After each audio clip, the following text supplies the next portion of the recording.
We're back now at 7:42 with a health alert for men who take the drug Propecia to fight hair loss. Researchers at George Washington University's School of Medicine and Health Sciences say it could lead to long-term sexual side effects. NBC's chief medical editor, Dr. Nancy Snyderman, is here with more on that. Nancy, good morning. Good morning, Matt. These are not new side effects, but they've been considered temporary for a long time.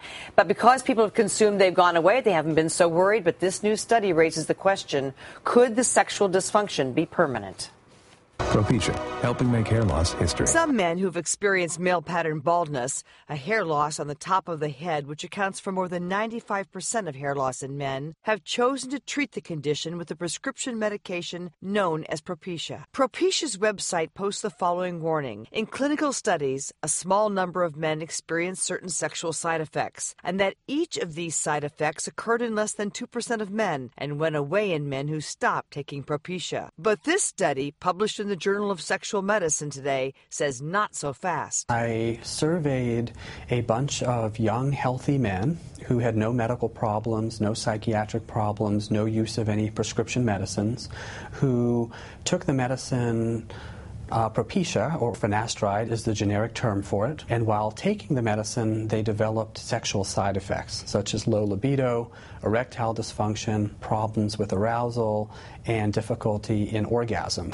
Out of 54 former Propecia users with persistent sexual side effects lasting for more than 3 months, 96% continue to suffer those side effects despite stopping its use. This is very frustrating for these men because they go from one doctor to another. We're just in the infancy of trying to understand what's going on. The irony here is that many men are taking this medication so that they can be more sexually attracted to people that they want to attract. Merck, the manufacturer of Propecia, says their product has demonstrated safety and efficacy, that labeling appropriately describes benefits and risks, and that a causal relationship between the use of Propecia and continued sexual dysfunction after discontinuation has not been established. They've also updated prescribing information to indicate that there have been reports of dysfunction that continued after treatment ended. The most important thing to know if you are struggling with your sexual function is that there is help available, that there are doctors that are ready to listen to your problems and to treat you.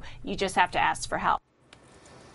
Nancy, we've clearly got the attention of some guys taking this medication right now. What jumps out at me is only 54 men were studied in this survey. That's a small group. Yeah, look, this is a very small group. This is a drug that was initially put on the market to treat benign prostate problems. And guess what? Men grew hair. So suddenly there was another reason for using it. So millions of prescriptions have been written for this long over around the world.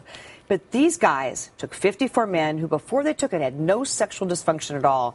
And although it's small, they believe that this is just the beginning. Aren't some women prescribed Propecia as well? And does this have the same effect there? They should not be prescribed. This is a man-only prescription. In fact, if women come in contact with it, it can be dangerous. What would the alternatives be for men, then, who are suffering hair loss now that they hear this information? Would you really want me to tell you? I think you're better off. No, let's go to commercial.